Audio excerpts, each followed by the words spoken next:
Hey guys, I'll be starting the stream in a couple minutes. Thank you for coming. Dino Nuggets. Hi Otter, hi AJ, hi Swiftblitz.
Hey guys, thank you for coming. How are you guys doing? I have a lot of thoughts to share with you. I took a lot of notes. Hey Tycoon, hey Shane Dragon, hey Cymic, hey Otter John.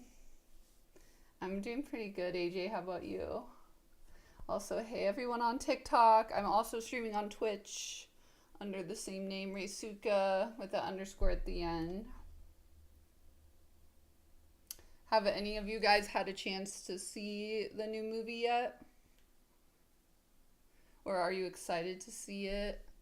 Of course, I had to go run out and see it today.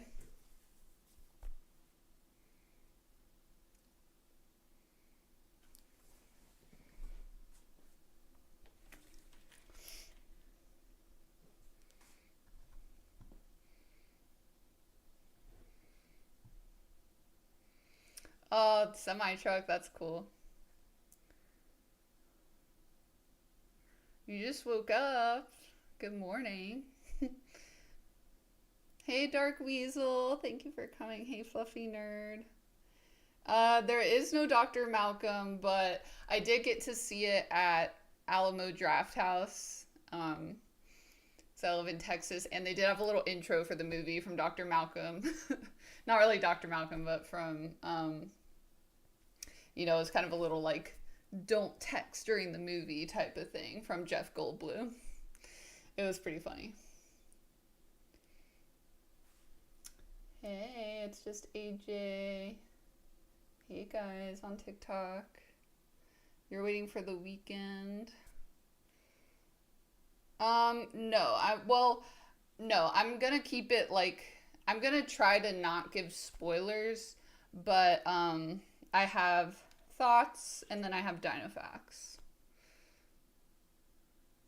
Your wrist is fucked up. I'm sorry. Aw, I'm sad you lost Alamo Drafthouse. Yeah, they found a lot of new dinosaurs recently. I need to make some videos. Hey, Axe Grinder, how are you? Haven't seen it. It's your homework, Simic. Just kidding. I'll buy your movie ticket if you want. Okay. And if you guys are on TikTok, you can come over to Twitch, but don't worry, I'll be also responding to TikTok chat too. So don't worry about that. But with that being said, I think I should just start getting into it. So I'm going to preface my thoughts by saying that Jurassic Park is one of my favorite movies of all time. And, it is one of the main things that inspired me to become the paleontologist that I am today in real life. I study dinosaurs for a living. And, I still really love Jurassic Park and Jurassic World. And I think there's like nothing wrong with having fun with dinosaurs. There's nothing wrong with loving Jurassic Park and Jurassic World. There's nothing wrong with like imagining all kinds of weird dinosaurs in science fiction scenarios. And loving all the crazy dinosaurs they make, like even the crazy hybrid dinosaurs that are in the Jurassic World movies that could never exist in real life. I think there's obviously nothing wrong with loving those, and it's cool and it's fun and it's entertaining, and it gets the word out about dinosaurs to more people, and dinosaurs are cool. And, for fun, since I am a paleontologist, of course, I talk about, what real dinosaurs would be like compared to the movie dinosaurs, because I think it's interesting. But I'm not trying to hate on the movie, because, I know these movies and dinosaurs are important to a lot of you, and they're important to me too. Like, they were so important to my childhood, and again, they're what inspired me to, partially what inspired me to become a paleontologist. Because when I saw the first Jurassic Park movie, there was just so much heart in it, and it really, I think really captured the wonder of these creatures, and showed how cool it is that there were these huge creatures that walked the earth and ruled the earth before we even existed, when we were just evolving out of the ground, and that's so cool to think about, and to study. And so when I talk about dinosaurs, I'm doing it for fun, and I'm doing it to, show you guys what the real science is like. But I just want to make it clear that, I would never want to get in the way of fun with dinosaurs, and I would never want to, stand in the way of imagination and awe. Because, that's, I think, a really big reason of, why people love dinosaurs. Now, with that out of the way, I'm going to talk about Jurassic World Rebirth. Now, what does this real-life paleontologist think about Jurassic World Rebirth? I think that today is the day that Hollywood died and the world is in our hands, guys. It's no longer in the hands of corporations like the ones that created this movie, like the ones who think we are so stupid that we can be controlled, and that we can be forced into like buying their profits and feeding them more money and sacrificing our lives so that these corporations can take over the fucking world. And most of us, like me, and I know a lot of you guys and a lot of the public, most of us don't go to Hollywood movies because they don't have soul anymore. They don't have heart anymore like the original Jurassic Park did. It's so corporate that most of us have to turn to social media to have any semblance of connection with people in real life, connection with real art, connection with real culture, with real stories, and with real news and what's really going on in the world. And social media, it's powered by us, like people like me, people like you Dino Nuggets, like you fans. And I don't even think of you as fans, like us as a community, us as people living on this planet.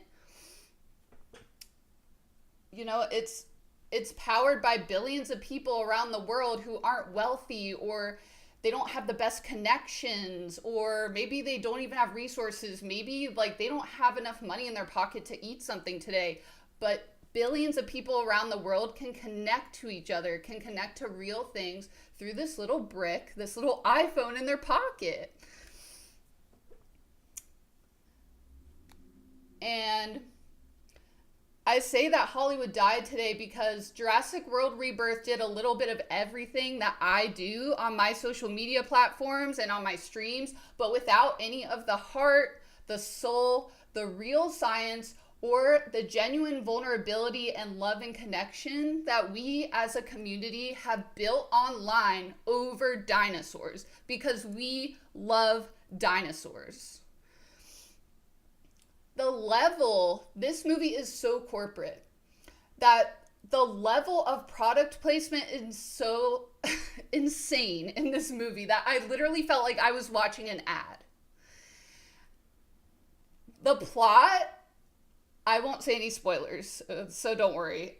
But the entire plot of Jurassic World Rebirth is literally centered around a Snickers wrapper. Okay? And yeah, I'll say that again. The entire plot of Jurassic World Rebirth is centered around a Snickers wrapper that falls on the floor of a dinosaur lab.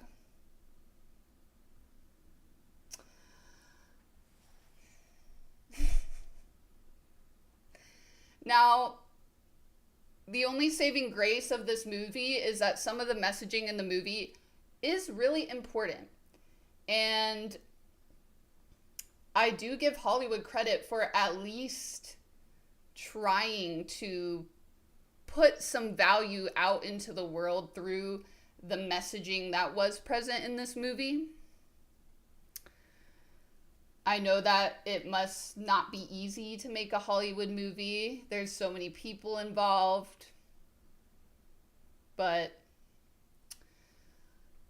at the end of the day, this is still a corporation, and even though these messages were important, they are still really bare minimum messages in a movie that's one of the top grossing movies in a while, in a franchise that's over 30 years old, that had all the resources. Like, they have a sandbox. They could have done anything with this movie, and they're really just putting in the bare minimum messaging. And there's one thing in particular that really struck me about this movie as a paleontologist. And that is that there has still never been a female paleontologist in Jurassic Park or Jurassic World in over 30 years. I watched the first Jurassic Park as a little girl. I would my mom actually, I do love my mom for the fact that she did let me watch Jurassic Park when I was 4 years old, because I'm fearless and didn't give a fuck about watching scary dinosaurs on screen. And, Again, it's one of the things that made me want to be a paleontologist. I would watch it and like jump around to the music when the helicopter's coming down on the helipad.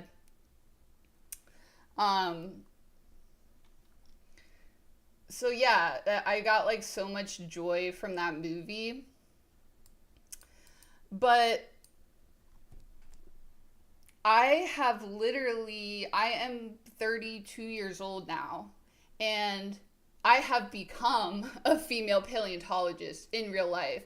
I have spent 11 years of my life in school after graduating from high school to become a paleontologist, and there is still not a single female paleontologist depicted in a Jurassic Park or Jurassic World movie in my lifetime.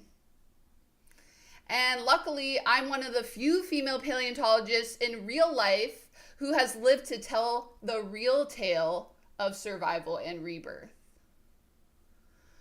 And, you all see that every day, like on my platforms, on my streams, and my Discord, and like my watch parties with you guys. Like, I'm not afraid to be vulnerable and tell my real stories of survival and rebirth, because I hope that it will help other people who are going through the same thing, or that maybe it could hopefully even like prevent the same things from happening to other people. I don't want other people to have to go through what I went through. And for the people who are about to jump in the comments and say, oh, Ellie Sattler was a paleontologist. No, she wasn't. She was a paleobotanist, which means that she studied extinct plants. And, a lot of you, I know a lot of my followers are male, and, I love men. Like, I think the cultural thing of shitting on men is stupid. Like, obviously, I defend men. I love my Shinjis. I love my Dino Nuggets, whatever you identify as. Like, I love creating a safe space for you guys, and like nurturing you guys, and you guys teach me a lot too. And like, you guys have changed my life, and like, I don't know if I'd be here without you guys. But the thing about Ellie is, she was a paleobotanist, and she studied plants, and that's just so typical of what society tells us that women are allowed to do. Us women, we're allowed to play with flowers and study plants and become a secretary or become a teacher, not scientists who get to study whatever the fuck we want to study, and not creators of our own lives who get to decide who we are. And that's my problem with this. Now, the paleontologist character in Jurassic World Rebirth was really cute. And I did really like how he was like a dinosaur nerd.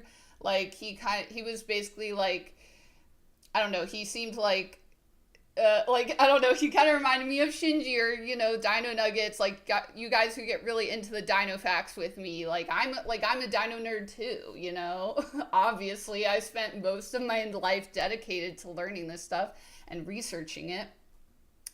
So, yeah, I think the paleontologist and the paleontologist character in the movie, he's cute. I like how he was a dinosaur nerd. He seemed just like a sweet guy who becomes the hero, and he's a weirdo, and everyone thinks he's kind of like shy, but then he's super brave, and that was really cool. And I relate to him. So yeah, I did like him as a character, but I think that it's a really odd choice to make this male paleontologist character touch the female lead of the movie without permission. Like, he just flat out grabs Scarlett Johansson's hips and like ass without asking her while she's trying to shoot DNA out of a mosasaur. Just like flat out. And on top of that, then he starts touching the legs of the titanosaur while it's mating with another titanosaur. Okay? And now paleontology is notorious for being one of the most male-dominated fields of science in the world. And that's why I'm one of only a handful a female paleontologist with a PhD who studied dinosaurs alive today in this world.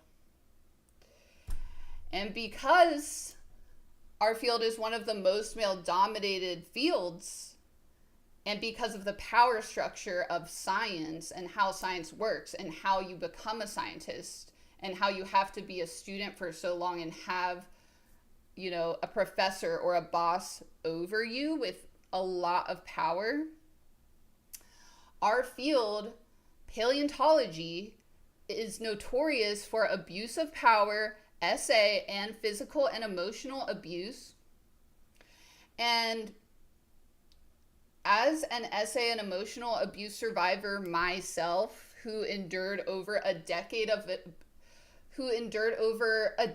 abuse to become a paleontologist, I find these scenes in the movie disturbing. And you guys know I'm a pretty, you know, sexual person, so I don't say this lightly. Okay?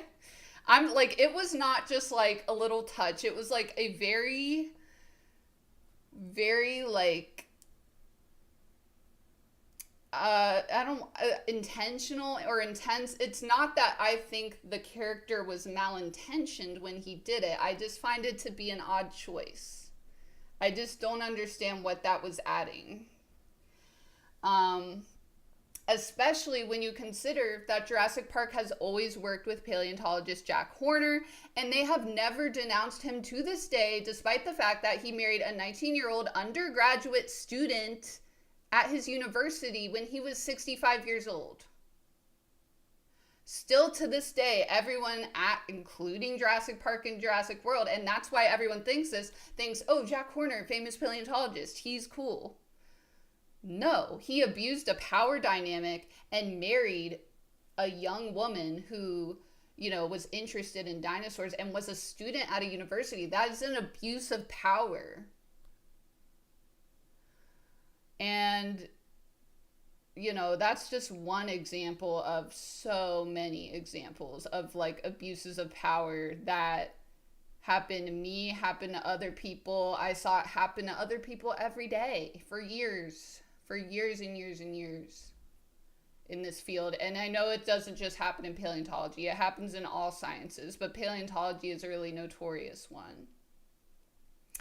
So, like one of the female characters in Rebirth says, I'm not hysterical, I'm homicidal.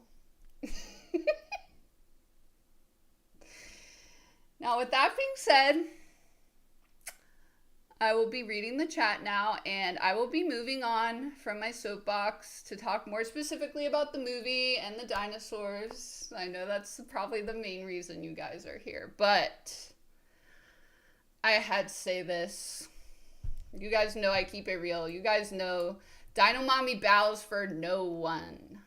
I don't care how rich they are. I don't care if it's Hollywood. I don't care if it's a big ass fucking corporation.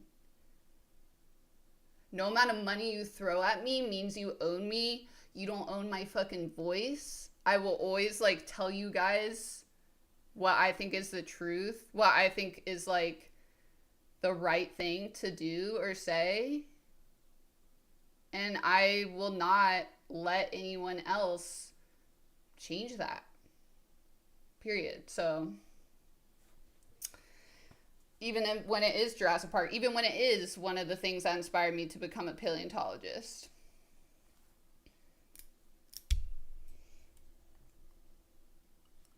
Okay.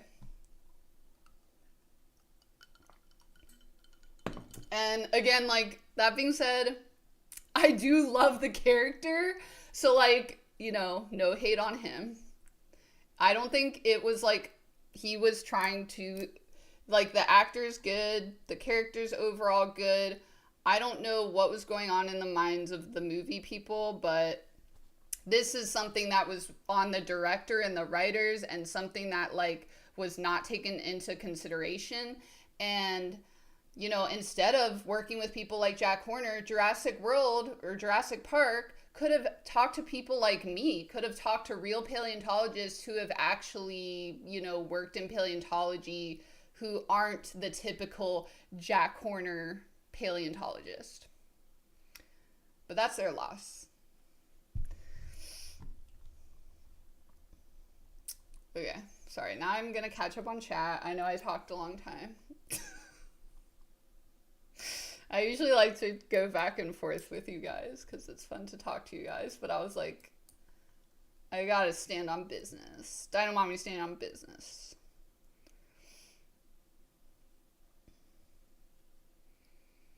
Yo, you're trying to get a Spinosaurus toy. That's awesome.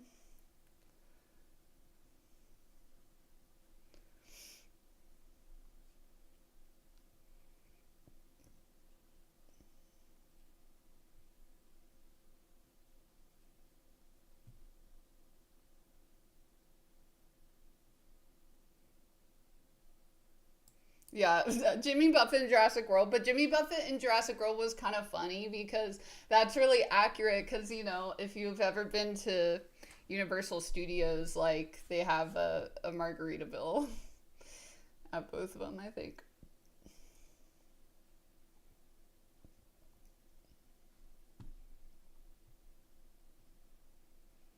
Oh, yeah, I did find my harmonica. I'll have to bring it out sometime.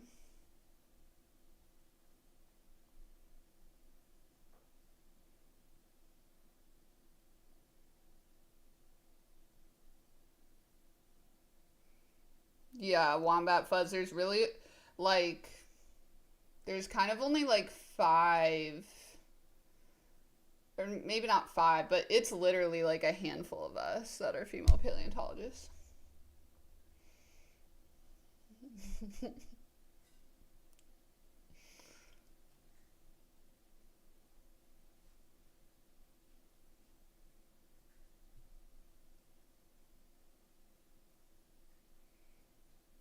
Oh, hi, Sugar Booger.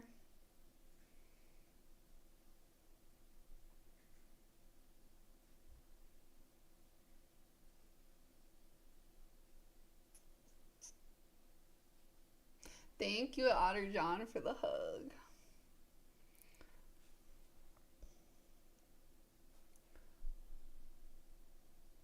Yeah, Jurassic Park is my favorite out of all of them for sure. This is a Baryonyx I have behind me, the toy. I did get a bunch of Jurassic World toys right before the movie. So I'll have to show you guys those soon. I got a Titanosaur too. Again, you know, I don't want that to take away from your enjoyment of it. Um, Thanks for reminding me to stretch, guys. Indominus Rex. I think again, like, there's nothing wrong with liking Indominus Rex. It's just like it couldn't exist in real life. Like it's, I think it's part like pufferfish and part like all these different dinosaurs.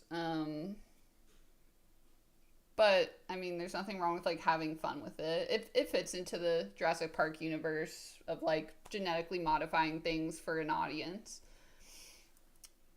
I will do more Mazzato soon. Okay, so now that I answered, you have to change your profile picture, like you said, and I'll be watching. um. Oh, and hydrate. Yay. Thanks for taking care of me, guys. Yeah. Yeah.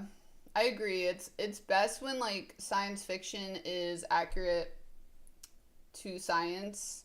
And that's what Michael Crichton did in the first Jurassic Park and with his books. Like, not all of that is accurate, but he did try to make it as accurate as he could, and he interviewed real scientists. And I think that's why Jurassic Park is so good, because the original story of Jurassic Park, it wasn't created by a corporation. It was created by an artist, Michael Crichton, a writer, who took the time to think about creating art and what he wanted to say with that art, and, you know, what the science was. But, and I think it's sad that Jurassic Park and Jurassic World,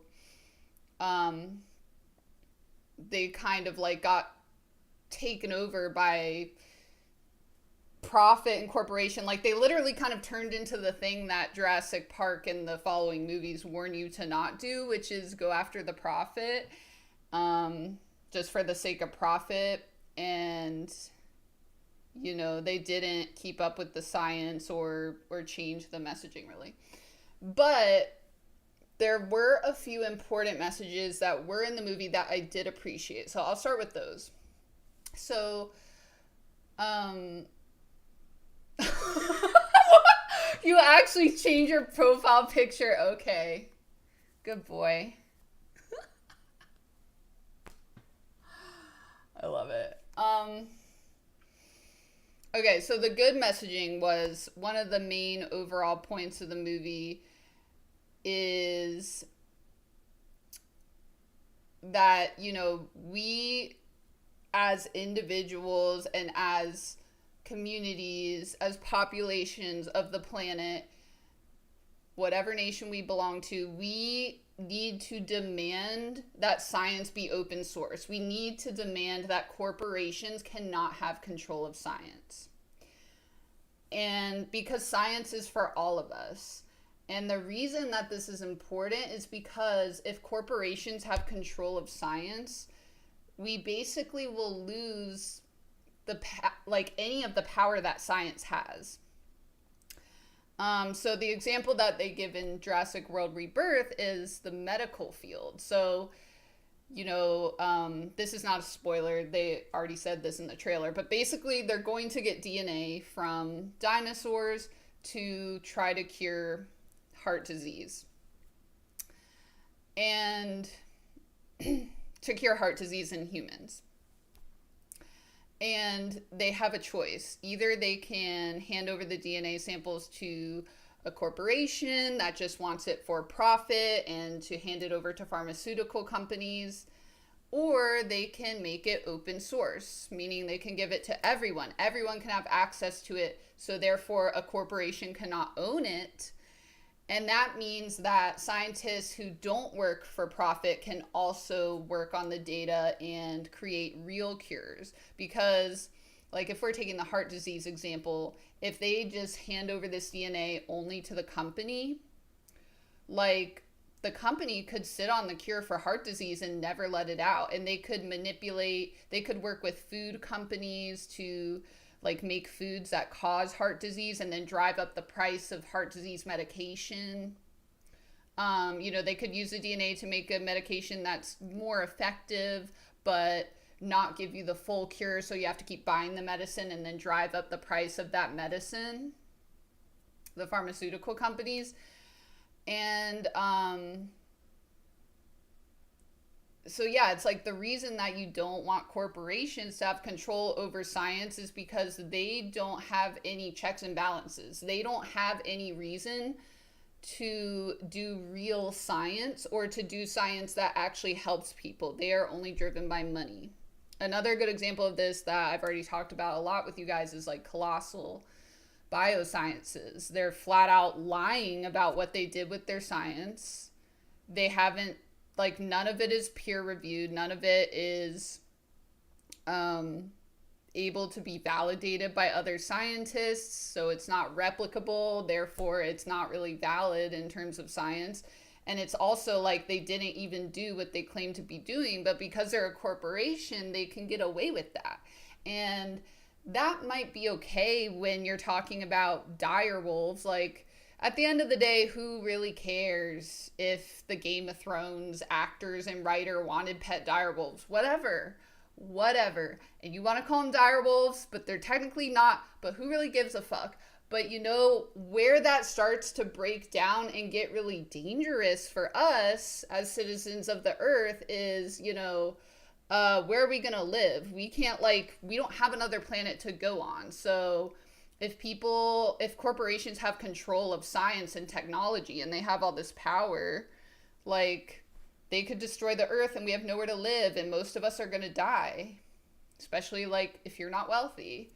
And same thing with medicine. If corporations have all of the control of the science that allows us to find cures for diseases or create medicine, then, you know, it's going to be almost impossible to afford medicine, or you're going to have very poor care and live, like, you know, a much more miserable life, a lower quality of life, because there's no one, like, acting as a check and balance to that.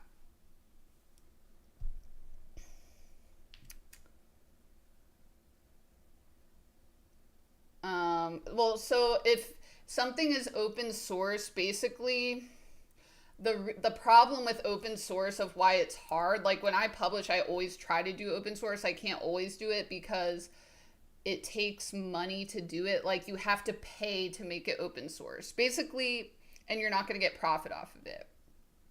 So I try to do it, but sometimes I work with people where it's like, okay, they're not willing to pay the open source and I can't afford it. But basically, but I try to do it when I can. But you know, that's paleontology, bone stuff. So it's a little different. But like, basically, if something's open source, no one is legally allowed to like take that thing and hide it from other people. So even if they slapped a patent on it, it would still have to be on a website with a domain address that is public, that anyone could access, that like literally any of you guys could go on and like download the data. And that's what a lot of these sites that we use as scientists, they are open access, and that has really advanced science, because then we can like use other data. Like if you've ever heard of GenBank or the NIH website, it's like these are websites that hold thousands and thousands and thousands of genomes. And there's also like you know, iDigBio and Morphosource that have like, you know, thousands of CT scans. And it's like these are open source things where you can download the data and you can just like, you know, make whatever you want with it. And that like people, it's like, I know it might sound like at first like, oh, we don't want everyone to have access to something, but it's actually better. Like everyone wins if we work together. And that was a good message that Jurassic World Rebirth had. Everyone wins when we work together. It doesn't work if we're just trying to feed one group of people, which in today's society is corporations and the extremely wealthy.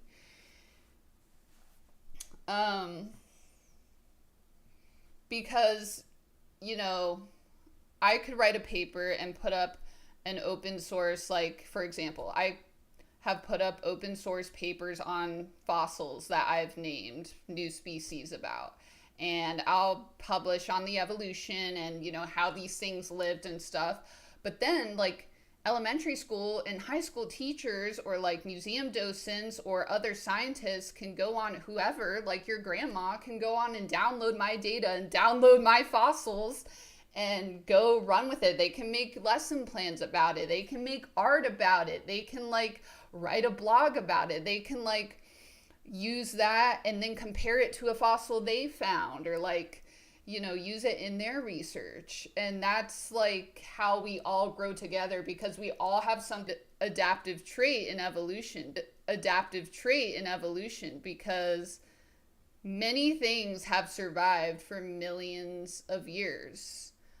You know, cockroaches, for example, not very smart. They've survived millions of years. Fish, crocodiles, dinosaurs have survived since 250 million years ago. They're still alive. They're one of the most diverse groups of vertebrates alive today. And us humans, you know, we haven't been around that long. We haven't even been around for 1 million years. We've only been around for, you know, a few thousand years. And it's looking like we might not make it to 1 million years, because we're already destroying our own planet, because we're trying to feed one group of people who only want money so that they can live their rich ass life and literally live a life that has so much excess in it that is unnecessary. They literally have so much money that they cannot spend all of it in their lifetime. And that is what the rest of us billions of people on this planet are sacrificing ourselves for. And if we keep going at this rate, with that type of mentality, with this competition, scarcity mentality, with this mentality that we need to become rich and we need to feed the rich, that is going to kill us as a species. We're not going to make it to 1,000,000 years. And that's exactly what they said in the movie, which I really did appreciate, especially considering how corporate of a movie it was, in this late stage of Hollywood capitalism that's going on right now. So I do really commend Jurassic World for that.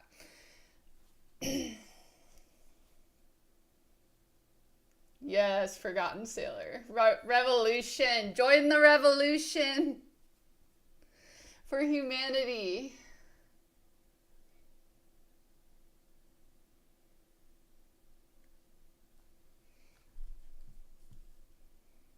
The corporations hurt us.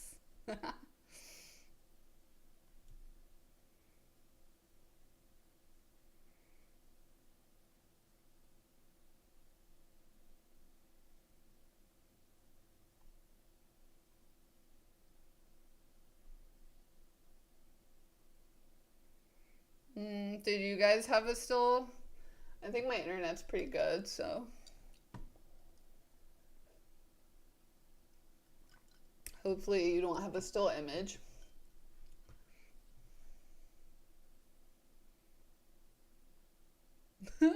That's okay, Otter John. You can just fall asleep. Fall asleep to my angry rants. I won't be as angry. Well, now I'm kind of on the positive part, so I'm just passionate, but I'm passionate. And I'm intense.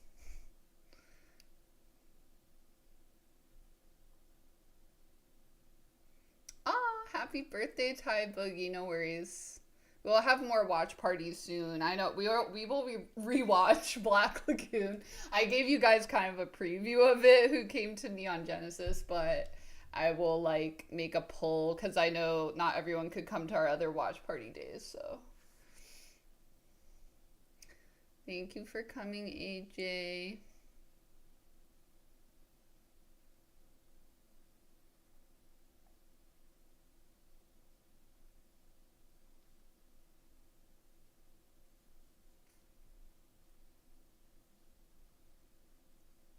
Okay, good.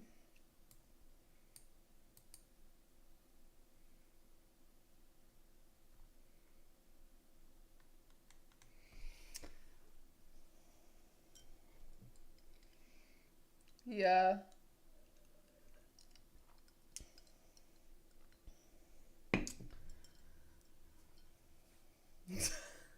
Okay, only because you changed your profile picture. You're a good boy. Thank you, Calvasol, for the tiny diny. Ada ada.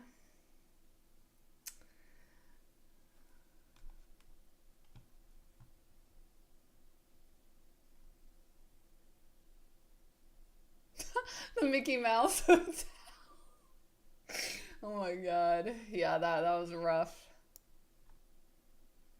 Oh yeah, which by the way, if you guys like Black Lagoon, yeah, Jurassic World Rebirth is it's like it really reminds me of Black Lagoon with the aesthetics and stuff. But Black Lagoon is I like it way better, so recommend. Okay. Anyway, so other good messaging. So that was one of the biggest message really of the movie, which was a good message. I mean, Jurassic Park and Jurassic World, I think they've always kind of had that type of message. This morality message where the people who just want to create dinosaurs for profit and create Jurassic Park for profit are usually eaten. And it's kind of a metaphor of Mother Nature being like, okay, if you don't have the compassion and humility and grace to work together as a species, you can't survive on this planet very long.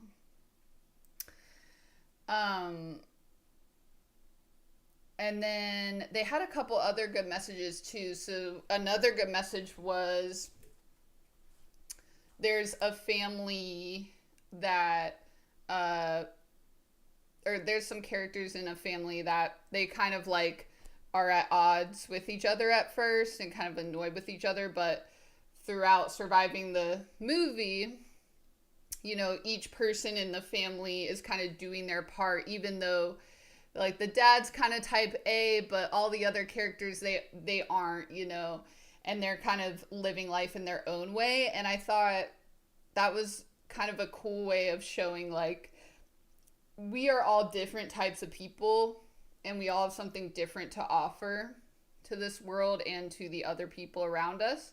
But we all need to work together to survive, and we all need to work together to, just have a better life and like help each other out in life and like have a meaningful life in every way. So I thought that was a cool message. And then another cool thing was that they had the characters, it the problem is like these messages were great ideas and they're really important. It's just like they really didn't come out with that much emotion and like heart to where it's like I could believe it from watching the movie, but they were good like messages anyway. So another one was like the main characters basically share their trauma from the beginning, and they're vulnerable and they're talking about what went wrong in their life and how they have PTSD from different events. And over the course of the movie, the characters confront their trauma in different ways, and that was a really cool message. Again, I wish it was done in a way that had heart and soul and in a way where I could invest myself emotionally in these characters more. But still really cool, something that I think you don't see in Hollywood movies very much. And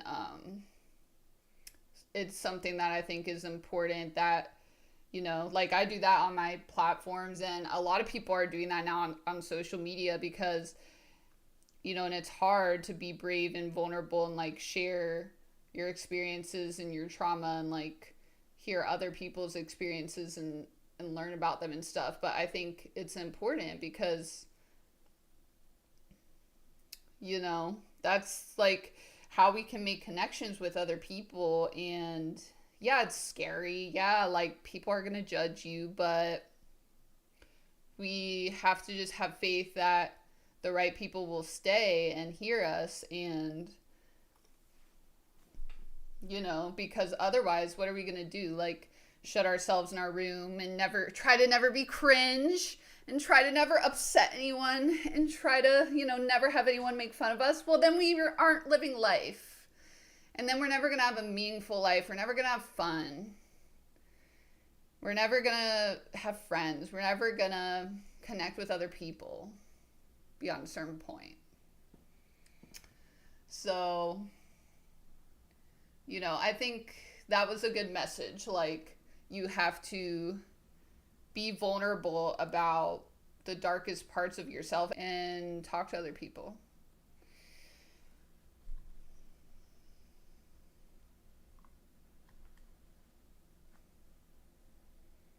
The mutations are the multiverse. That's so true. Comrade Cat.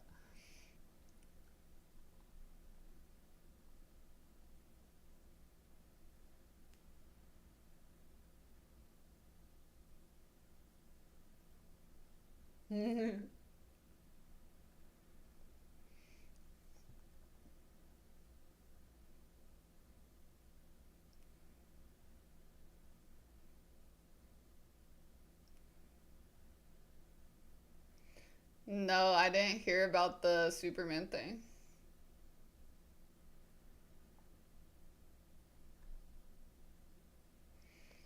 Oh yeah. Well, I kind of okay, actually, but hot take, whatever. I think that John Hammond in the movie is I like it better in a way because it makes it more complicated. And that is because in the book John Hammond is more like this cold, calculated corporate mogul who is just making Jurassic Park for the profit.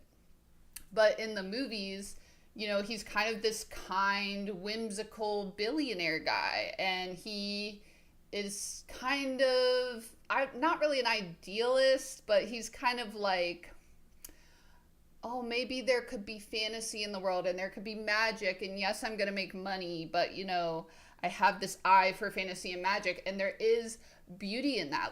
And that is what I saw when I worked at museums as a paleontologist. I still go to museums for research to look at specimens, but I'm an independent researcher now. But when I would spend years at museums, I love the museums more than anyone. I dedicate my life to them, and they are these treasure troves of wonder and treasures for the world that we need to learn from for science. And so there is a beautiful, fantastical thing about that. And same with the dinosaurs. But that's not an excuse to abuse your power and abuse people to get these possessions, to get these specimens, to get money, whatever it is. And what's complicated, of course there are people who knowledge that doesn't mean that there isn't a dark side. Just because something appears a certain way, or someone appears a certain way, or maybe they had trauma that they didn't work through and that's why they're doing this thing. Yeah, and maybe some of the things they do are beautiful and amazing, but that doesn't mean that they shouldn't be held accountable. And that doesn't mean that what they did was okay. So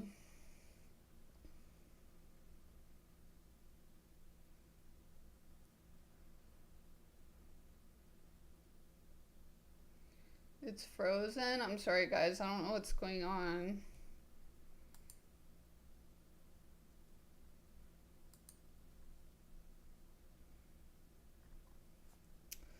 Oh, it has been raining a lot where I am, so.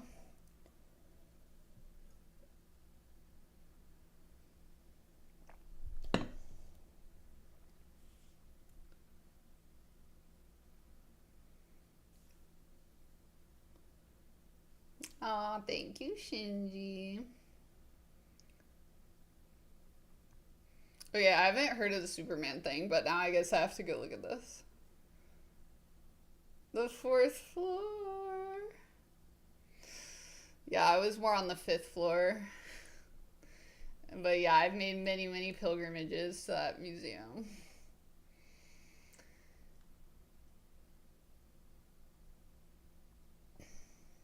If we normalize cringe, does it become normal? No, that's not dumb. I think that's the thing. I think we should normalize cringe. You guys, I feel as a millennial, cringe was just literally how we lived our lives. And now when I see people doing stuff on the internet that people just did in the early 2000s, people are cringe, cringe, cringe. Oh my God. Why are you doing that, bro? It's dude, we're just literally living our life and having interests. So yeah, I think normalizing cringe is good. You got all the Rebirth cups. That's cool.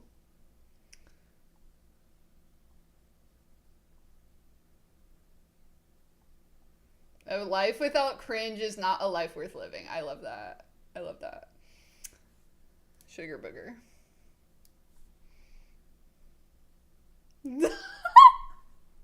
This break is brought to you by Snickers. No, that's too good. Not sponsored. Never sponsored!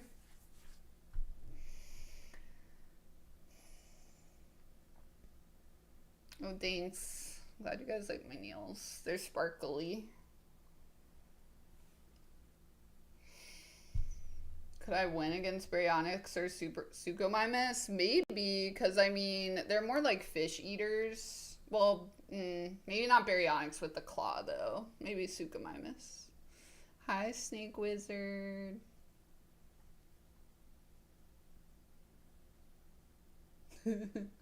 I miss the old internet sometimes.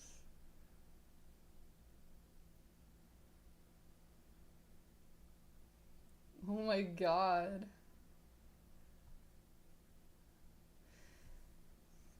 That's crazy. Sugar booger. I mean, of course we have bullies and people who made fun of us. Like, I got bullied for liking anime and stuff, but I think it's like almost gotten worse in a weird way where it's like, well, on the one hand, you're bullied less for like fandoms, but on the other hand, it's like you're bullied for just like showing any emotion. It's weird. I don't know. You guys tell me. Why is cringe bullying happening, Shinji? Tell me. What is cringe?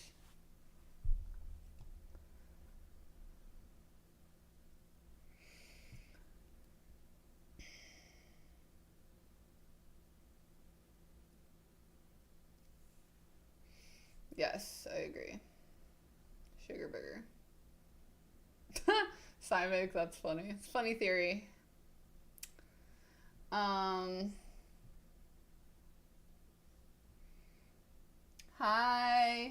Magnalogia. Utarinus is your favorite VX motion. That's cool.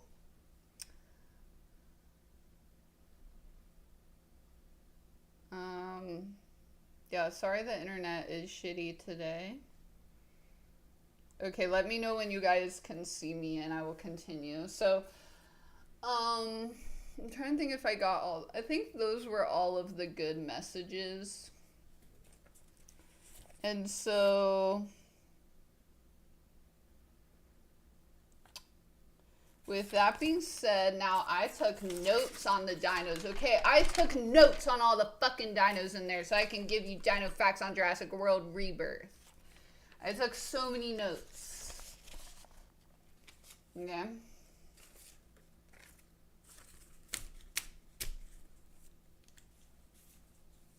Okay, good.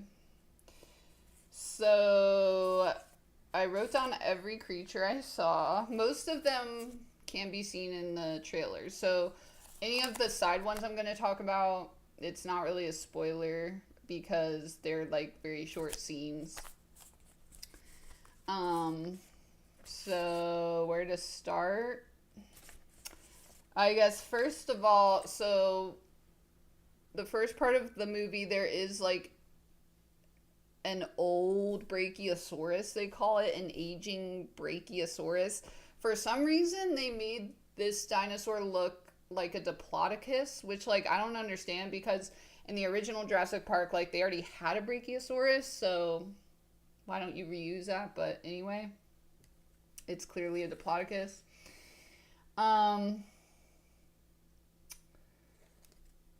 Now, what else?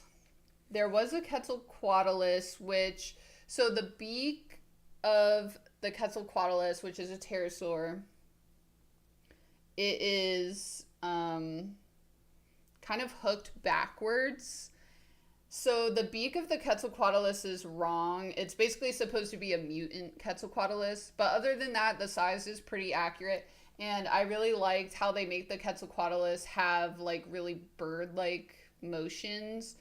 And the way that they made it eat people and attack people was really cool and lifelike. And they did make it kind of walk on all fours when it had to be on land, which is realistic.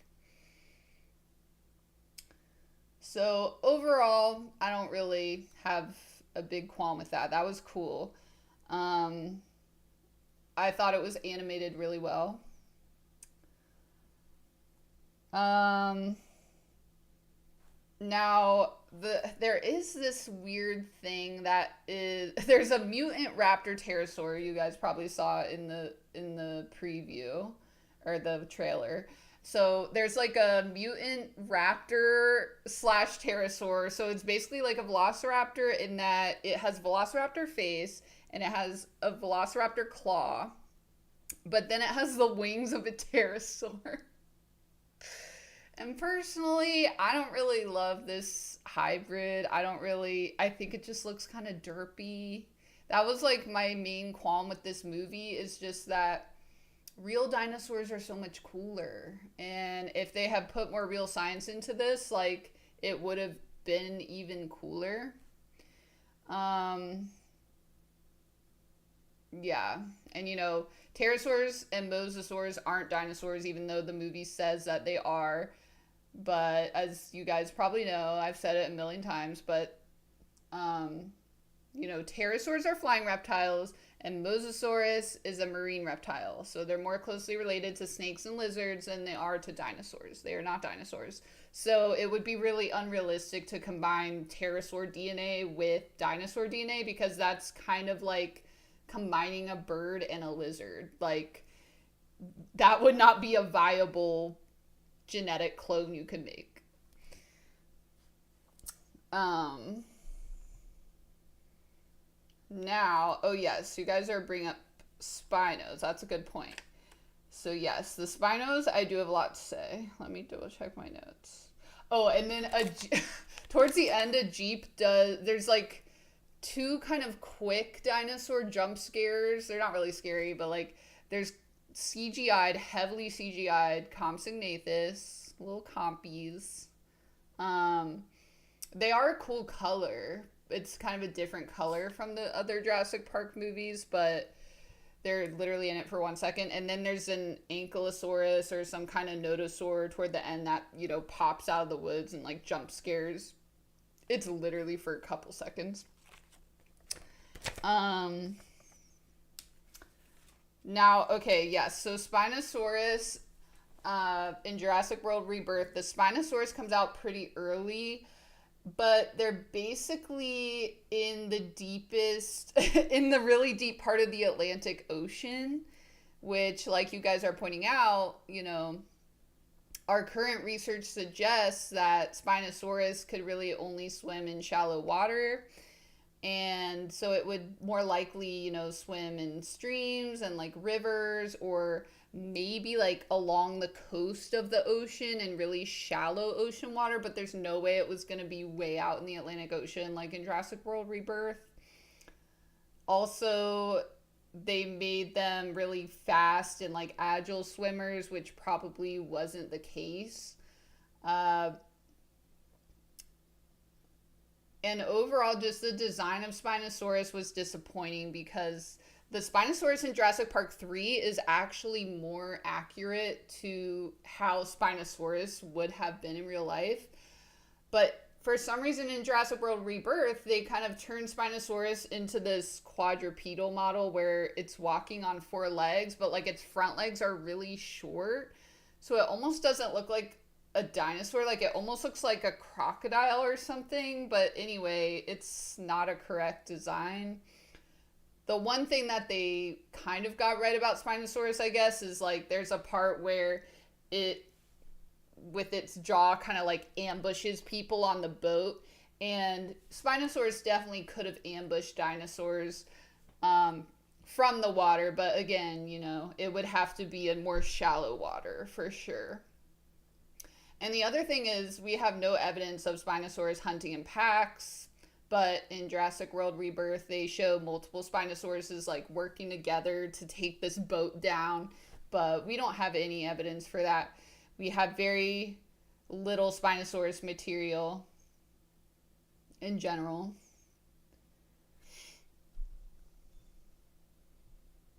Yeah, I think some of the hybrids are cool. I just really did not like the pterosaur velociraptor one. Like if it had like looked cooler and stuff, I would like it better. It was just kind of like, I don't know.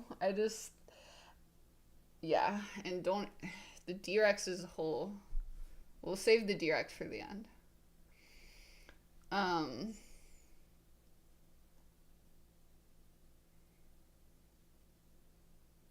yeah. Yeah, it is all over the I was like scribbling on the ordering paper the entire time.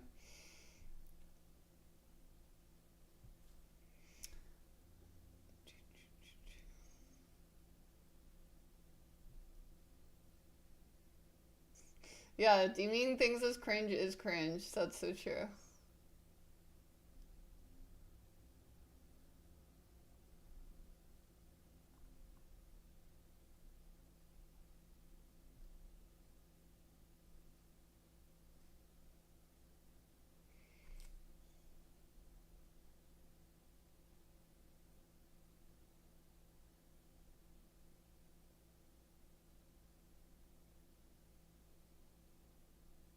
Thanks for following me, bro dog. Ada ada. Okay. Now, okay, since we're talking about water shit, um, Mosasaurus is also in the beginning of the movie along with the Spinosaurs. And of course, you guys know probably the Mosasaurus in Jurassic World is way bigger than the Mosasaurus than the real Mosasaurus. So the one in Jurassic World, the characters kind of estimate it to be about 70 feet long. But the biggest Mosasaurus would have been Tylosaurus, and I think it was only about 40 feet long. Let me double check that though. Let me double check that dino fact. But it's not a dino!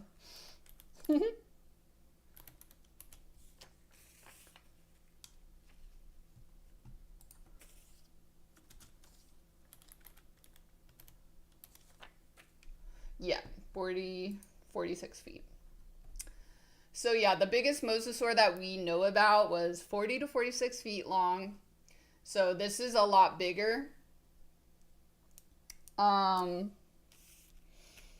What was the other thing about that?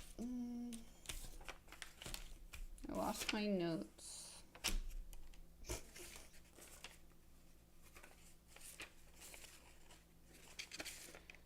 Whatever, I'll remember it. But basically, so the other thing about Mosasaurus is the way that it swims very quickly in the Jurassic World movie, and they kind of portray it as this really agile swimmer that can jump out of the water and do crazy twists like a dolphin. But real Mosasaurus would not be able to jump out of the water, and it would definitely not be a very acrobatic swimmer. And the reason is because the tail of the real Mosasaurus, like if you think of fish, or sorry, if you think of dolphins, their tail is flat compared to the side of their body. So their tail's kind of flattened from top to bottom. Whereas with fish and Mosasaurus, their tail's flattened side to side. So with Mosasaurus, it basically would use the tail like a rudder of a big ship. So think about a big ship moving through the water and like a rudder going back and forth. That's more of a steering function and not really a propelling function, if that makes sense. So it would have like short bursts of energy, kind of like how alligators and crocodiles can have these short bursts where they run really quickly. That's what Mosasaurus could do, because remember, it's also a reptile.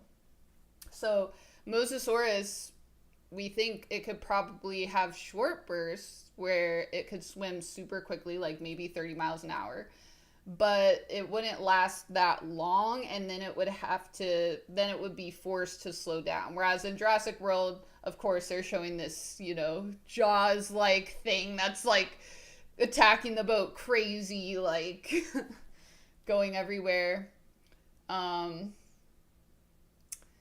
So yeah. But it's always fun. Like, I do love the Mosasaurus in Jurassic World just because I do kind of love how big it is, ridiculously big it is. Like, it's just kind of this giant, like, Jaws thing. Also, fun fact, in the beginning of Jurassic World, they show a megalodon jaw, and one of the main characters claims that, those are still alive. And I think they're kind of implying that it's just a shark, but that's not a shark. Not just any shark. That's like a megalodon-sized jaw. So I don't know if they were implying that InGen also like genetically engineered some megalodons. Anyway. Other dinosaurs. Okay, so I did Spinomosasaurus.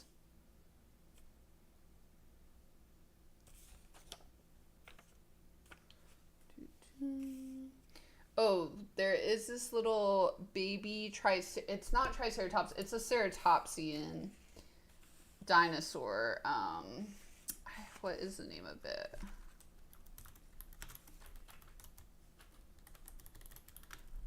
It was a species I hadn't actually heard of before until I saw the trailer.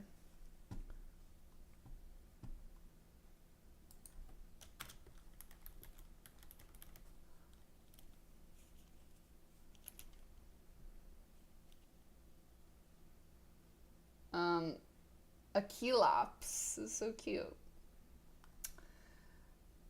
So yeah, there's a baby Chelops in Jurassic World Rebirth, and it's a ceratopsian dinosaur, so it would be closely related to Triceratops, Styracosaurus, Nasutoceratops, all those kinds of guys. And it's cute. It's very CGI'd in the movie, and my main problem with it is that when it first comes out, it's literally like walking on two legs, which might be, I don't know. I'm not like a ceratopsian expert. Like I study theropods and birds. But I don't think any ceratopsian dinosaurs are bipedal. I could be wrong. I'm going to do more research into that. But yeah, and then the other thing that's weird about it is the way that they animate it. They kind of animate it as a rodent sometimes, like the way that it moves, like it kind of sits on two legs and will kind of like rub its face and like like a little squirrel, like a little Ice Age squirrel. And then other times it'll kind of be barking and like sniffing like a dog, and like both of those are mammals, you know. They like, that is not how a dinosaur would act. Dinosaurs are going to act more like birds and or reptiles, so that's just like weird. But it was cute. Its name is Dolores, which is a cute name, pretty name, but then there's this amphibian thing that was kind of cool that they included that, and I don't know what it is. Let me see if I can find it real quick. It kind of appears 2 times in the movie. I might have to do more research into what that thing is.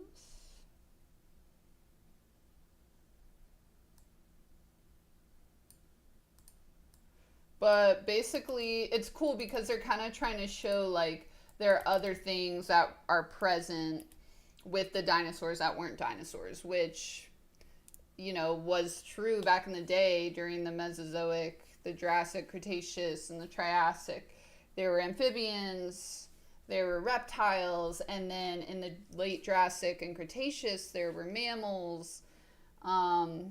So, you know, it's not just the dinosaurs living and evolving during this time period. I thought that was kind of cool.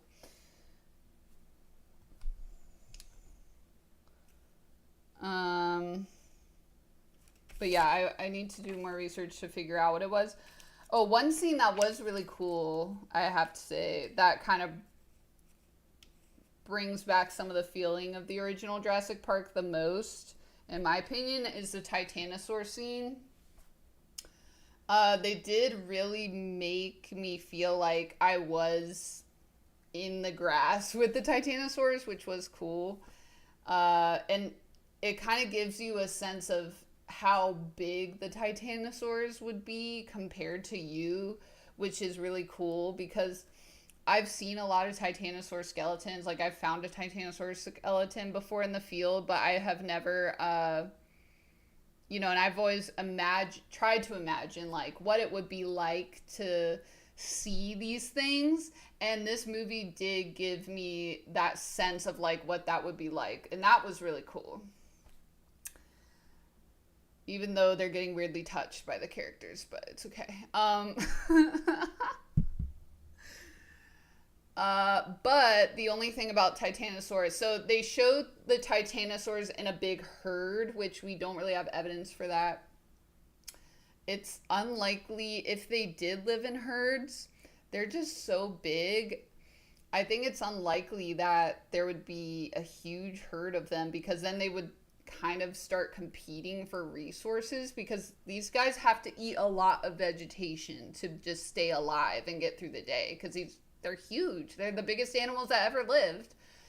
And so, they're bigger than whales, some of them. So having a lot of them in a large herd wouldn't make sense for survival, but they do show a big herd of them in the movie. The other thing is they show them with like a big sail or like a couple sails on their neck and tail. And that's something that's in a Margosaurus, but that's more related to Diplodocus, not really a close relative of Titanosaurs. So that's something we don't have evidence for taken from other sauropod or long-necked dinosaurs. And then the tails are super long and skinny, which looks really cool in the movie, but we don't really have evidence for that. A lot of times when we find a titanosaur, it's not complete. I don't think we have any complete titanosaurs. Usually we only will find the leg of a titanosaur or parts of the backbone, usually the middle of the backbone, and the rest usually erodes away. So any titanosaur you see in an exhibit, only part of it is real and the rest is all calculated out using models, computer models, and like comparing it to other sauropod or long-necked dinosaurs. But that was a really cool scene. I think that was probably maybe one of my favorite scenes. So I did love the Titanosaurs in Jurassic World Rebirth. But the other thing is also first of all, kind of weird you're touching it while they're doing their mating thing. But it's okay, I kind of get it, dude. You study dinosaurs, you're like, let me touch a dinosaur. But personally, if I was sent to Jurassic Park, Jurassic World, whatever the fuck, tomorrow, I am not walking up to a titanosaur and touching its leg because that thing could stomp me. It could just stomp me down in 1 second or tail whip me. If I'm going to try to touch a dinosaur, I'm going to try to touch a compy or something that, these are wild animals. So that's just kind of funny. The titanosaurs are just kind of not noticing him. Which I feel like they would be a little more wary, but who knows. How was the movie's score? There were parts of it that were the classic Jurassic Park music they reused. And then I didn't really like the score as much as the other Jurassic Park, Jurassic World movies. It was okay.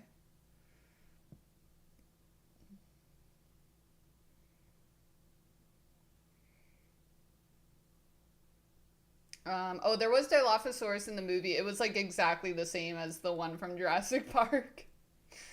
It was a little bigger though. So the size was more accurate to real life because real Dilophosaurus would be 2 or 3 times the size of the one in Jurassic Park.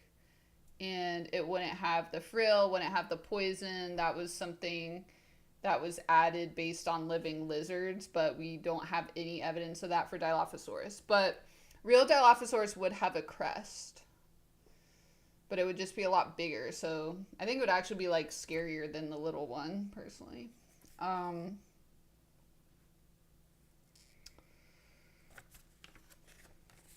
Okay, so Titanosaurs, Dilophosaurus. Okay, I did those. I did Quetzalcoatlus. T-Rex. Okay, let's talk about T-Rex. So, they do have T-Rex. There's some good and bad. So, they show T-Rex rolling over, which is kind of a cool scene and interesting to think about. I thought that part was animated really well. And kind of funny to see a T-Rex kind of roll over like a dog. and, fall asleep. But then once T-Rex wakes up, it's just kind of the same slow lumbering T-Rex from Jurassic Park, and it's not really, it's just like, it's like basically it's the Jurassic Park T-Rex scene but worse, because the T-Rex is even slower and it can't even bite through an inflatable raft. And it can't see the people when they stand still, and you guys probably already know from watching my videos, but all of that is false. We found out all of that is false. Like, T-Rex could still see you, and T-Rex had the biggest bite force of any living land animal, so it could bite through cars, so a raft would not be a problem. T-Rex could smell you even if it didn't see you for some reason, and it could run up to 25 miles per hour, so it definitely would have caught up to the characters, but, of course in the movie they kind of make it so the T-Rex can't run fast enough. And, of course, it wasn't covered in feathers like it's supposed to be. They also show it swimming underwater, like its head completely underwater, which we don't think T-Rex could do that at all. Like, at the most, T-Rex could maybe walk, like, when you walk along the beach or, like, along the side of a creek or something and there's, like, shallow water and mud, we think T-Rex could walk in really shallow water, but there's no way that it could swim like that, how they show in the movie. That's something that, like, I think Walking with Dinosaurs or, like, whatever recent documentary also showed T-Rex swimming, so it's kind of like a fad for dino media right now, I think. But it's not something that would probably have happened in real life. Let's see what else. Oh, yeah, and then, of course, also, they use the same kind of mix for the T-Rex roar from Jurassic Park and all the other movies, which is actually a lion and some other, mammals mixed together. But really, T-Rex would probably sound more like a bird or like a reptile combined with a bird, and it wouldn't have that, like, lion roaring sound.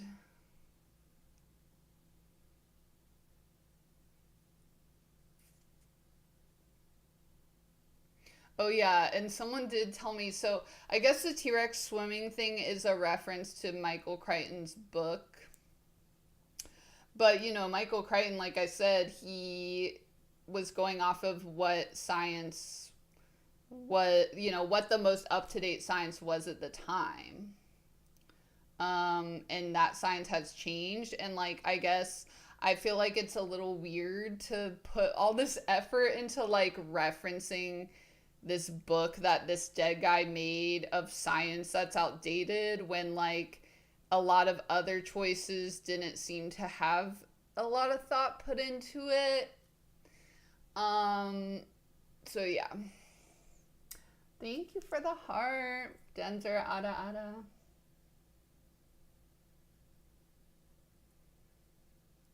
Yes, it could sound like a cassowary for sure. I know, a T-Rex swimming with the little arms. I know, exactly. Thanks for coming, Sugar Booger. Yeah, Dilophosaurus had two crests, yeah, sticking out. Yes, the T-Rex lived. Nothing battled the T-Rex. The T-Rex and the D-Rex live. It's okay. Kindness wins.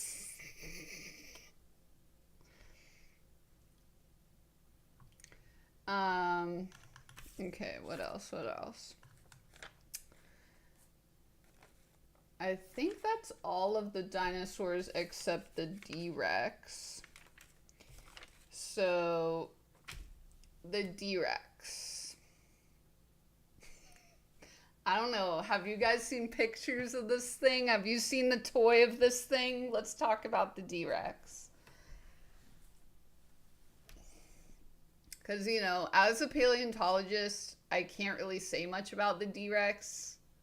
I already kind of told you the T-Rex facts, but who knows what the fuck a D-Rex would do.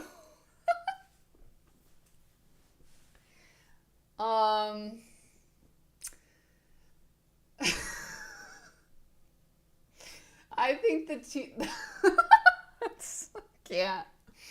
I think the D-Rex looks like a combination of Humpty Dumpty, uh, what's the alien called in Alien? You know, the alien movie creature, the xenomorph from Alien, a T-Rex, and some kind of insect cockroach thing. That's what it looks like to me. They never explain like what mutation happened to turn it this way, or like what it thought. In the movie at least. I don't know if it's published somewhere online. But yeah, so I don't know what animals are combined. They didn't like make allusions to humans being in it or anything.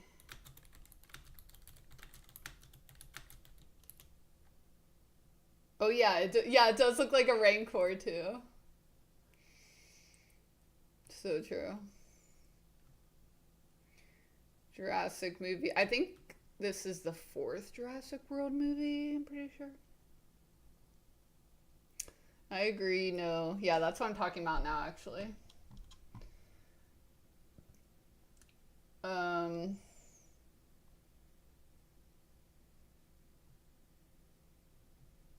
I guess it's just supposed to be like a failed clone, but I mean, it's a successful clone in that it lived. I guess it's supposed to be a bunch of animals spliced into each other.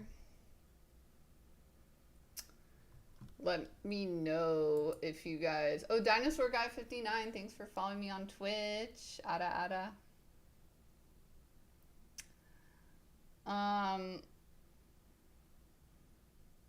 Yeah, anyway, apparently D-Rex stands for Distortus Rex, which Distortus in Latin means distorted.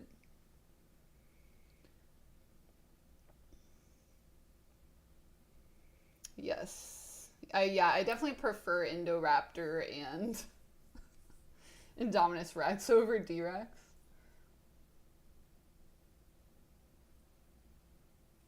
Yeah, I guess it could be a failed Indominus Rex. That's true. I guess that could kind of make sense, actually. It would make sense that D-Rex could be a failed Indominus Rex because this is taking place... Jurassic World Rebirth is taking place on the original island where they were making mutants, so... Or... at least the island where they were making mutant dinosaurs for the original Jurassic Park.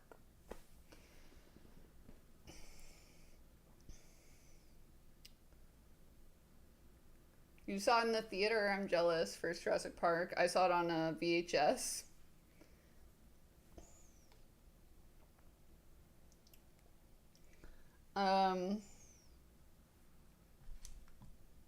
Yeah, is it the original?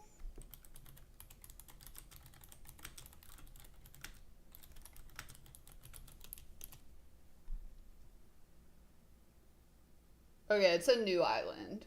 But yeah, okay, so anyway, but that still makes sense. So that makes sense that, yeah, D-Rex could be a failed Indominus Rex experiment because this was the island where they were making all of the craziest dinosaurs with the latest like DNA splicing technology and mutating the dinosaurs to make them crazy and like make what the audience wanted, like they said in the movie. So that would make sense.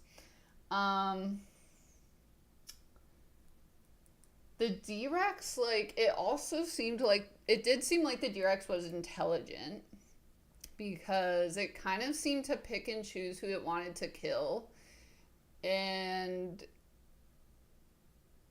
there were a lot of people that survived the D-Rex that I feel like it's statistically weird that they survived the D-Rex unless the D-Rex was somehow intelligent, which, like, Indominus Rex was intelligent too, but with Indominus Rex, like, you know,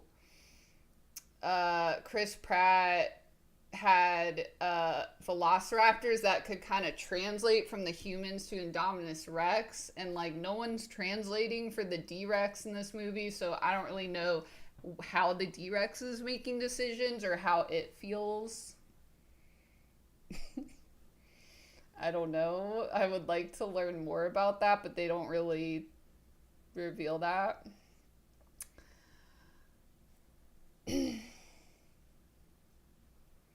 Oh yeah, there's still dinos on the mainland, just along the equator, which is realistic because, most of the Jurassic and Cretaceous periods would have like the Earth was warm and tropical during the Jurassic and Cretaceous when most of the dinosaurs in Jurassic Park and Jurassic World were alive.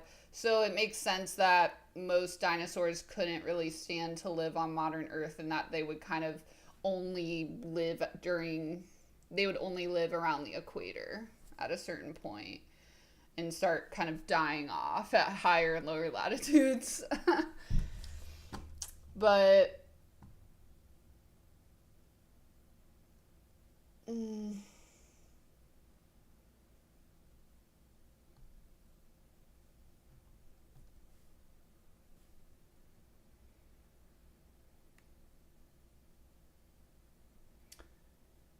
yeah, I thought the movie was kind of like, honestly, I would rather rewatch the other Jurassic World movies. Like, it disappointed me because, like, when I saw the trailer for Jurassic World Rebirth, I actually cried because I really loved the concept of this so much.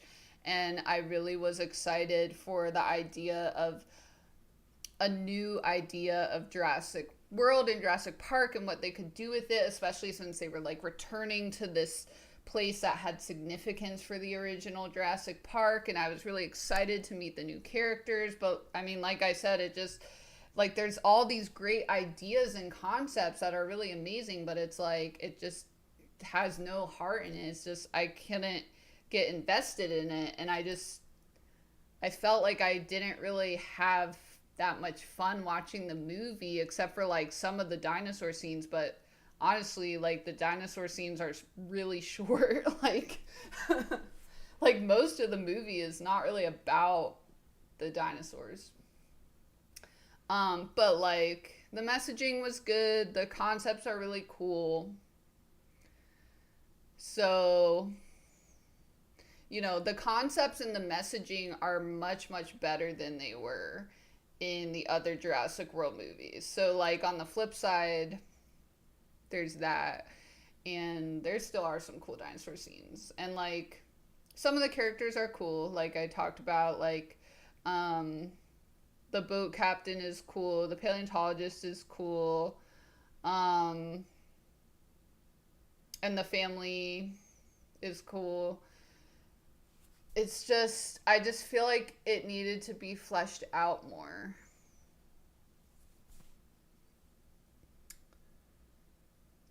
Oh yeah, okay. I think that's my thoughts on the D-Rex. Now, let me see if I had any other notes.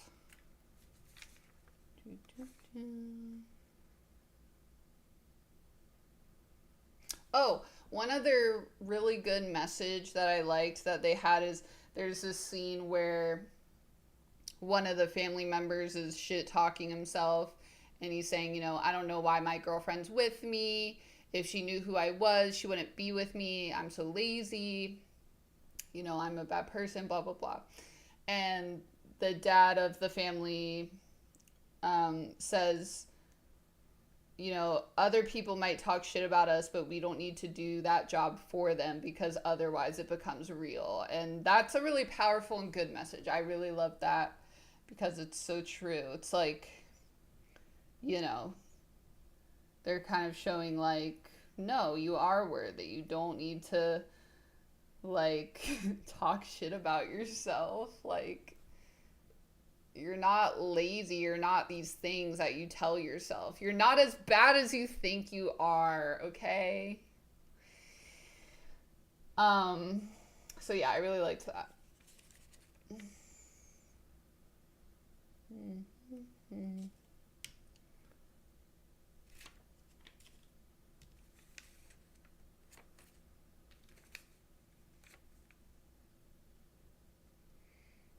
Oh. Okay. A really funny quote in Jurassic World Rebirth was the paleontologist says, "It's a sin to kill a dinosaur." And I'm just sitting here thinking to myself, bro, I know you eat chicken nuggies. And chicken nuggies is basically like eating T-Rex flesh, okay? Because chickens are dinosaurs and all living birds are living dinosaurs. So if you've ever killed a bird, you've killed a dinosaur. If you've ever eaten a bird, you've eaten a dead ass dinosaur.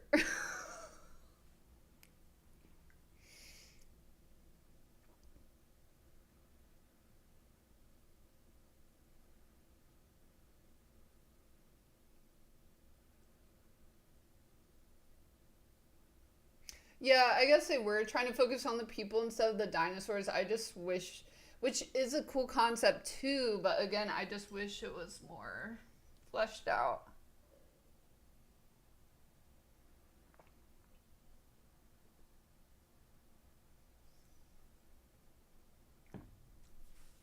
Yeah, eating poultry is eating dinosaurs. But, I'm a paleontologist who studies dinosaurs and birds, and I eat poultry all the time.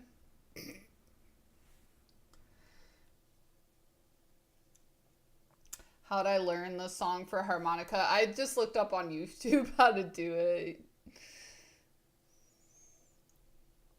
Yeah, so when next time you eat chicken or quail or duck or whatever, think of that T Rex. You're eating T Rex. Hi, it's Fergie. The only baby dinosaur they had was the Achelops, like the baby ceratopsian. Your parrot's like turkey bones. That's funny. Oh, but another quote I loved, which the paleontologist character says, is science is for all of us, not some of us. And yeah, again, I really agree with that. We, like I said before, we need to work together. We need to make science open source. We cannot let corporations have control of all of our data, have control of all of our science, or have control of all of our scientists. And that's something that's happening right now because, more and more scientists are turning to corporate jobs because the government isn't funding science nearly as much anymore. So that's why I'm really grateful to have become successful on social media because, luckily it allowed me to become an independent scientist so I don't have to work at a corporate job or an institution that would censor me just to get by and like make a living. And that's really important to me because I want to be able to like be honest with you guys and also live my life and like live my truth and not censor myself, but also like more importantly, I want to be able to share everything with you guys and not be like under contract somewhere. Not about that life. Okay. So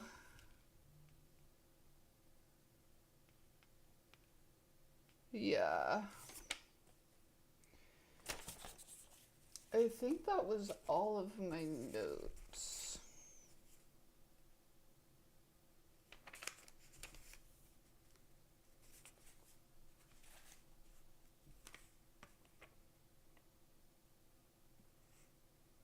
Oh, the last quote I really liked is the paleontologist character says, "The dinosaurs deserved better." And I agree.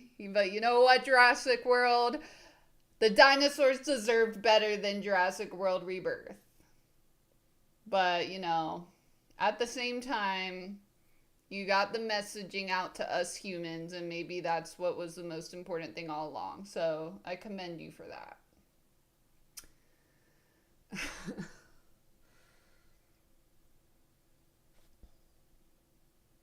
It's okay to be thirsty. This is a safe space. This is a safe space for gooning. Um, oh, what type of parasites? We don't know, but probably, yeah, probably fleas, probably all kinds of insects. Oh, one thing that was really cool with the titanosaurs is that they showed birds actually living on the backs of titanosaurs, um, which was a cool idea. Kind of like how birds live on rhinos and stuff.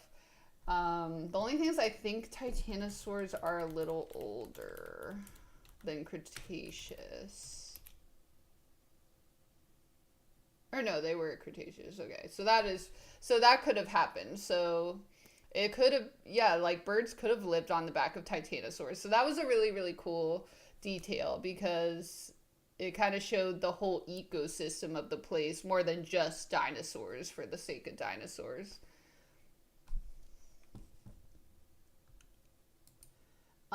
Yeah, I've done a little research on Mosasaurus. I'm not like an expert, but oh, thank you, Joker Extreme. Ada Ada.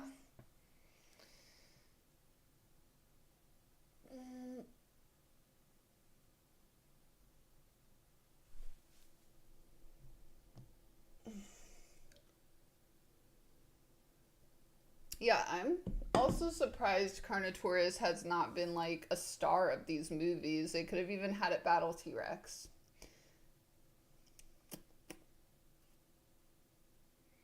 I usually don't do duets on TikTok anymore just because um I don't know. I haven't done duets in like 3 years because yeah. It just like can get complicated on there, but definitely in Discord we could do something. You got watch party, I'll bring out my harmonica.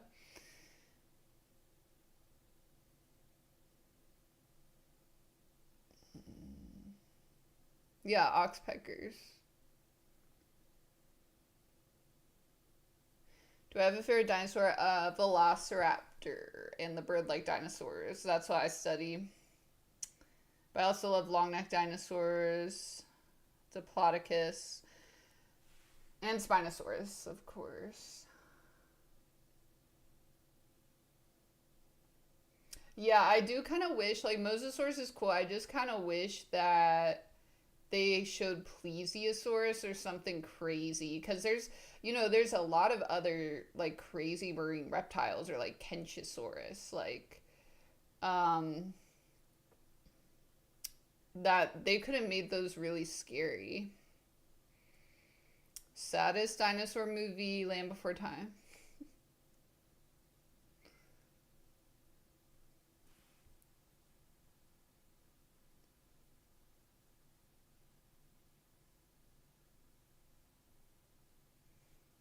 Brontosaurus is confusing. It's confusing sometimes to be Brontosaurus.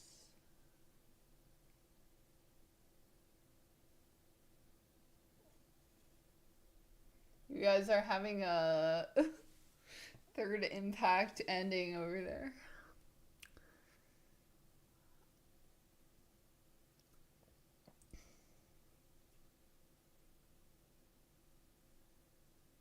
Oh yeah, Chronosaurus. Yes, I love Velociraptor. Yeah, Littlefoot. I love Littlefoot. He's my favorite. But yeah, so those are my thoughts. Let me know when you guys see it. Let me know.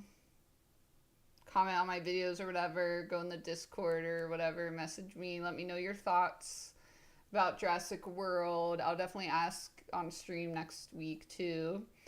I'm curious to see what you guys think, but that's my in-depth review of the state of the world, the state of humanity, the state of evolution, and Jurassic World Rebirth, the movie. And yeah, I'm gonna fly out tomorrow morning to go to Anime Expo. So I'll get off stream soon, but I'll hang out for a few more minutes. So yeah, if you're at Anime Expo, come say hi. I'll put up my lineup again. But I'm doing, fuck. Oh, Mau Mau from Apothecary Diaries, I'm doing tomorrow. Then I'm doing Rin from Fate, then I'm doing Monica from Doki Doki, then I'm doing Misato Sunday. So, yeah. And also, I will put it up again, but if you guys want to go to, there's a hentai rave on 4th of July on Friday. I will put up the link for that on Insta. I'm gonna go to that, so yeah, I recommend it. I think it'll be fun. They're gonna have fireworks.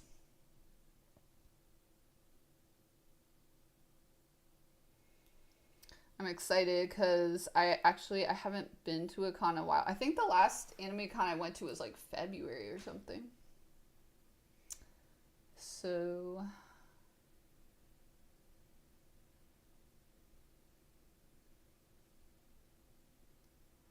thank you guys. So yeah, I will still be around, but that's why I'm streaming today. But then next week I'm gonna be at the normal time again on Thursday,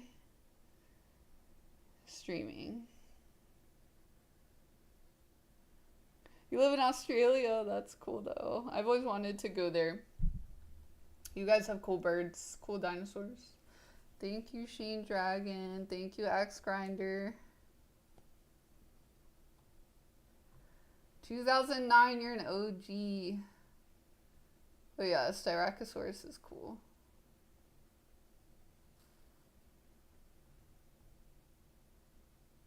Oh, the Discord? Yeah, so if you go to my Instagram, the link to my Insta is in my TikTok bio.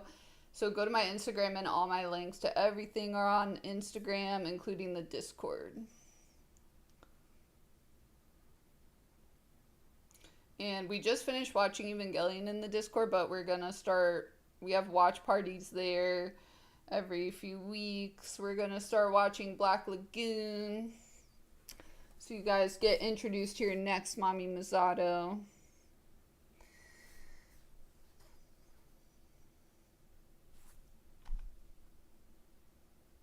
The T-Rex Land Before Time, it's cool. I mean, same things, same facts, what I said for the Jurassic World one, but yeah, we're watching it from the beginning, so. Hey, T-Rexy. Yeah, I just finished. So yeah, but I just did like an in-depth review of the movie, but I'm gonna go because I have to catch a flight tomorrow morning. Yes, I should make an Amargosaurus video. You guys are right. I'm gonna write this shit down. And I know a lot of you guys have been asking for an Ankylosaurus video. And I made one today. So it's coming. It's coming, guys.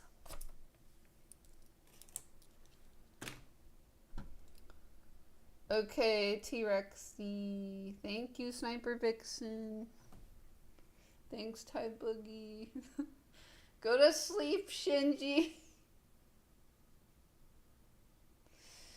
Okay, I'm gonna try to go to bed, guys. Bye, love you. Thanks for coming, Dino Nuggets. Love you.